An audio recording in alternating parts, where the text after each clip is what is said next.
South Africa's trade minister was ambushed by pro-Palestinian protesters. But will they succeed in damaging Israel's energy supply? Let's get into it.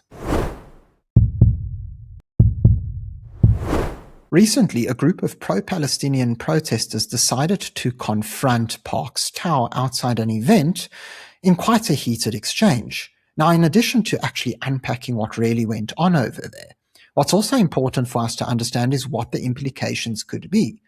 Will these people actually be able to cease South African coal exports to Israel as they are looking to do? And if they did so, would Israel's energy sector truly be hurt by this? These are two incredibly important questions to answer. But before we do, could I please remind you to subscribe to the channel if you haven't already? It's completely free, and all you have to do is click on the subscribe button below. If you would like to enjoy some additional benefits and support the channel, do so by becoming a Power Club member. You can do this by clicking on the join button below the video. Now let's get into this. Let's start off by watching the incident which happened. So as explained in the caption, protesters confronted South Africa's Minister of Trade, Industry and Competition, Parks Tower, at an Ahmed Kathrada Foundation fundraising breakfast in Pretoria, demanding an immediate halt to coal exports to Israel. Let's watch.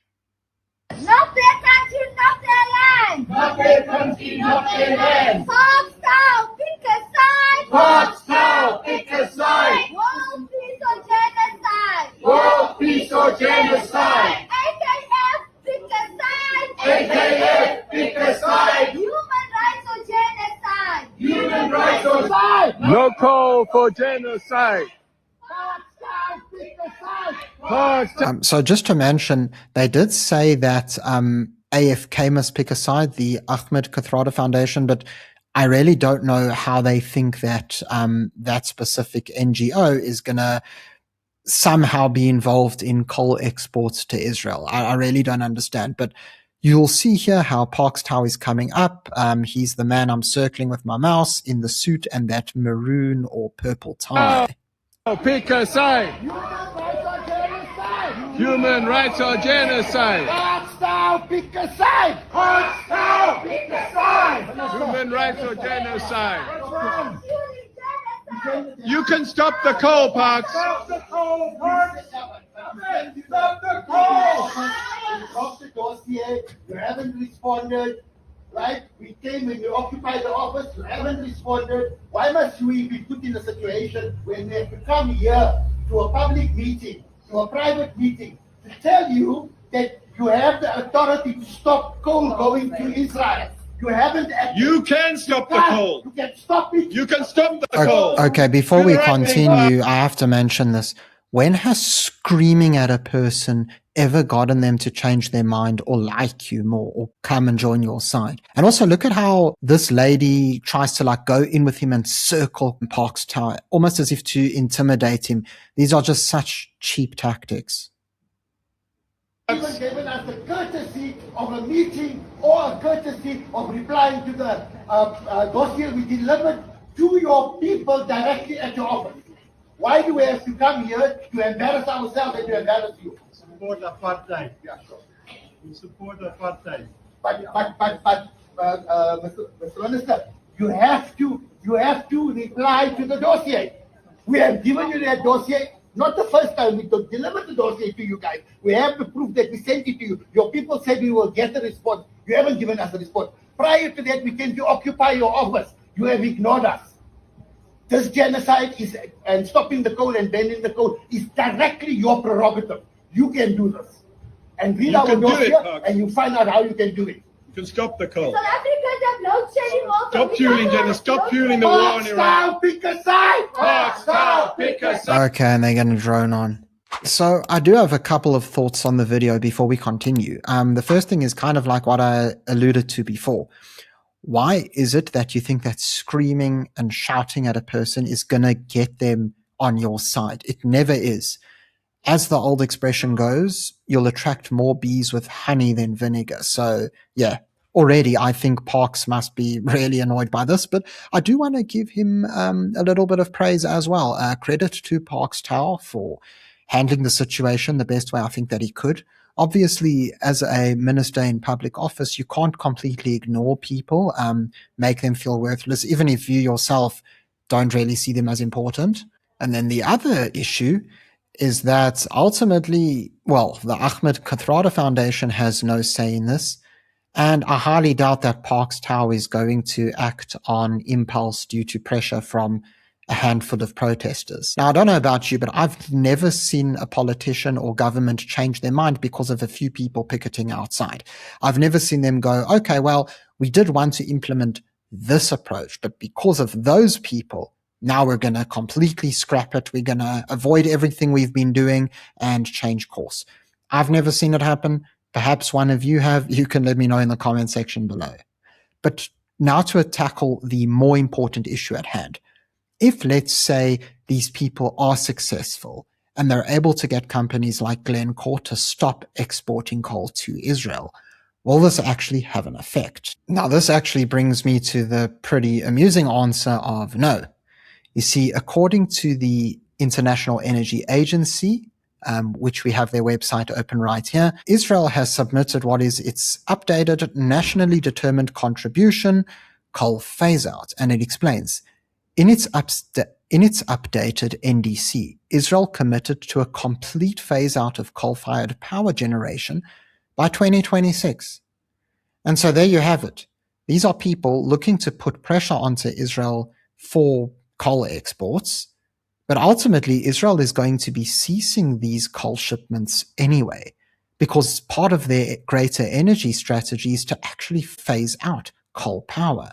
Instead, they're going to be focusing on other power sources.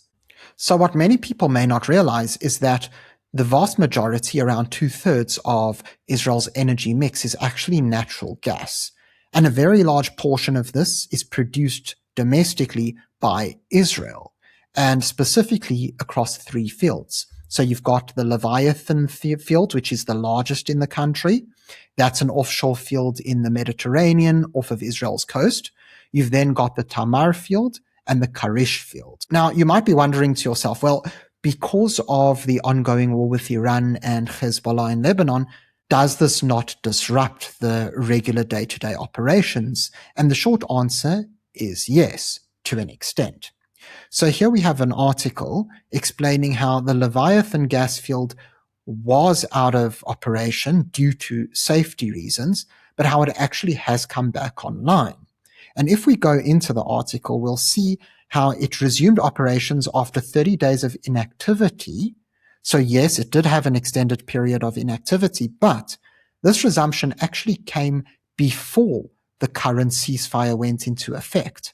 And so ultimately, Israel felt as if they were able to secure the field and the workers even during the war as it was going on. And so already they were able to resume.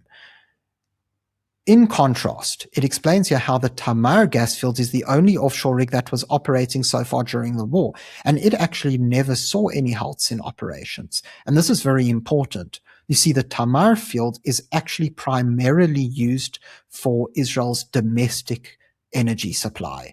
And so they're not exporting gas from the Tamar fields to other countries, but rather using it for the domestic supply. And so this was crucial to keep open. We then also see how the Leviathan field, as explained in this specific sentence, was actually used to produce gas for the domestic economy, but they also use it for exports to Egypt and Jordan. So a few months ago, Israel actually reached a landmark historic deal with Egypt, where they agreed to export gas to Egypt, and it is actually the largest gas deal that Israel has ever had in its history.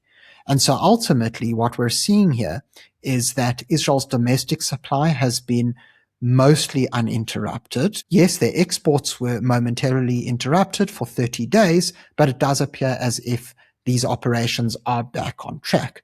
Now, you might be wondering, okay, that's all well and good, but what if, let's say, things get worse if the ceasefire falls through? Well, let's be very honest here. There is the chance that Israel will need to look to other sources. It does explain further down here that there has been a dramatic increase in the use of coal and diesel for energy production. But what's really important for us to understand is that Israel's very flexible in this regard. You see, before South Africa, Israel was actually importing its coal from Colombia, but due to their own anti-Israel stance, they decided to stop and they sought out South Africa instead. Now, of course, South Africa could take the same approach, but let's say it does. Well, Israel will just find another supplier, or they'll use more diesel, or they'll get another energy source. It's as simple as that. Ultimately, Israel would have picked South Africa due to the price being right. South Africa is not the only coal exporter in the world. There are numerous others. But even beyond that, it's important for us to understand that Israel's other energy sources are on the rise as well.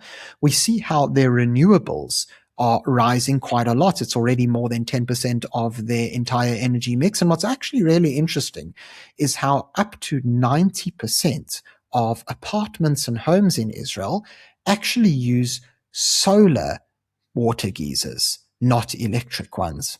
And so ultimately, it seems that Israel has already been thinking ahead in this regard. In conclusion, it really seems as if these protesters are going to achieve absolutely nothing. Even if South Africa was to somehow halt all coal exports to Israel, which I highly doubt, because if they were going to do it, why not do it already? I don't think that this is going to severely cripple Israel's energy mix.